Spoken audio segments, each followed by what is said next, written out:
Oke, Assalamualaikum warahmatullahi wabarakatuh.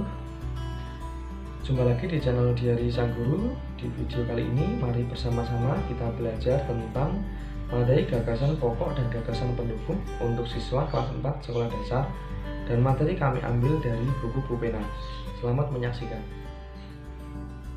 Oke, untuk materi pada video kali ini kita akan belajar bersama-sama tentang materi gagasan pokok untuk buku Pupena 4A halaman 25 dan 26. Nah, tentunya kalian kemarin sudah belajar tentang materi gagasan pokok.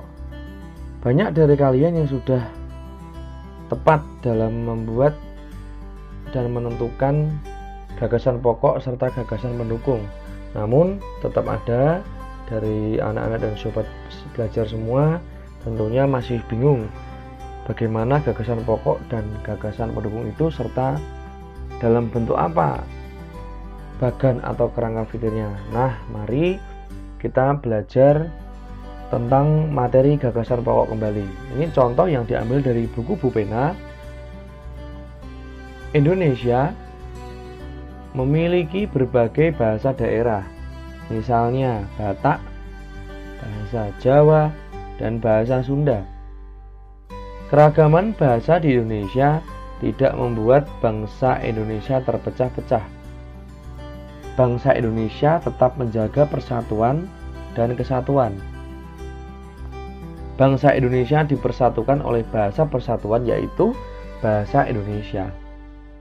Nah, dari teks tersebut, dalam menentukan gagasan pokok dan gagasan pendukung, kalian harus mengetahui terlebih dahulu mana kalimat utamanya dan mana kalimat pendukungnya.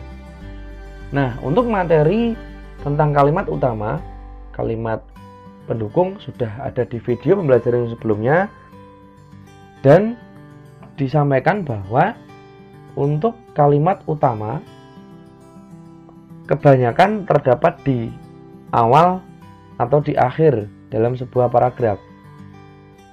Nah, untuk teks kali ini tentunya Indonesia memiliki berbagai bahasa daerah, misalnya Batak, bahasa Jawa, dan bahasa Sunda. Ini bisa kita kategorikan untuk kalimat utama. Mengapa demikian? Karena kalimat Indonesia memiliki berbagai bahasa daerah ini kemudian diperjelas dalam kalimat yang lain. Yang pertama, keragaman bangsa Indonesia tidak membuat bangsa Indonesia terpecah-pecah. Jadi, walaupun bahasa di Indonesia itu berbagai macam dan beragam banyaknya, tetapi tidak membuat bangsa Indonesia terpecah. Kemudian, kalimat Indonesia memiliki berbagai bahasa daerah dijelaskan kembali di kalimat yang berikutnya, yaitu bangsa Indonesia tetap menjaga persatuan dan kesatuan walaupun memiliki berbagai bahasa daerah. Dan kalimat Indonesia memiliki berbagai bahasa daerah ini dijelaskan juga kembali di kalimat yang terakhir, bahwa walaupun bangsa Indonesia memiliki bahasa yang bermacam-macam, tetapi bangsa di Indonesia dipersatukan oleh bahasa persatuan, yaitu bahasa Indonesia. Nah, ketika kita sudah bisa menentukan inilah kalimat utamanya, mari langsung saja kita lihat bagaimana bentuk kerangka pikir atau bagannya. Nah, seperti ini. Jadi, inilah yang dimaksud dengan bagan atau kerangka pikir atau diagram dalam membuat gagasan pokok atau gagasan pendukung. Bentuknya boleh lingkaran, boleh persegi, atau boleh bentuk yang lain. Namun pada intinya seperti ini. Jadi gagasan pokok kemudian diberi cabang untuk gagasan pendukung. Nah, untuk gagasan pokok tadi sudah dibahas bahwa berasal dari kalimat utama, yaitu Indonesia memiliki berbagai bahasa daerah. Kemudian untuk kalimat yang lain menjadi gagasan pendukung yang berasal dari kalimat pendukung. Kemudian kita jelaskan kembali. Nah, untuk ini, jadi dalam menuliskan gagasan pokok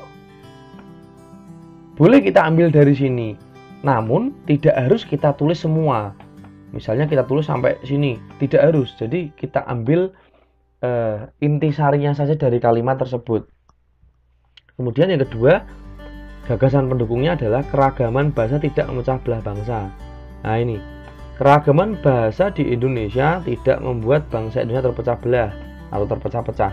Jadi kita tidak harus menuliskan kalimat ini secara persis, namun boleh kita gunakan kalimat yang lain yang intinya sama. Kemudian gagasan pendukung yang berikutnya yang berwarna biru, bahasa Indonesia tetap menjaga persatuan. Nah ini juga diambil dari sini, bahasa Indonesia tetap menjaga persatuan dan kesatuan.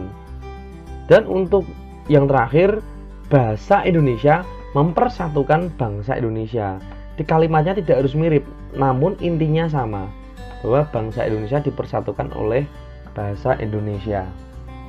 Oke anak-anak dan sobat belajar semua, itu tadi penjelasan tentang gagasan pokok dan gagasan pendukung. Nah sekarang cobalah kalian cermati teks di bawah ini.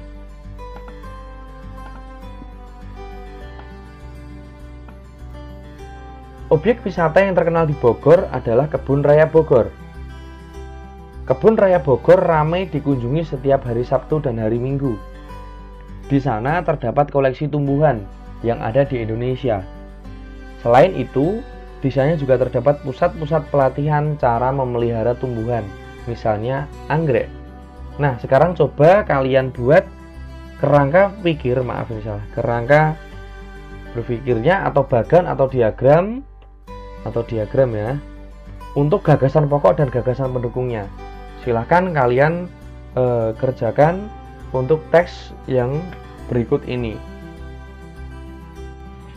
Oke, terima kasih anak-anak dan sobat belajar semua telah menyaksikan pembahasan tentang gagasan pokok dan gagasan pendukung. Semoga bermanfaat. Sampai jumpa di video yang berikutnya. Wassalamualaikum warahmatullahi wabarakatuh.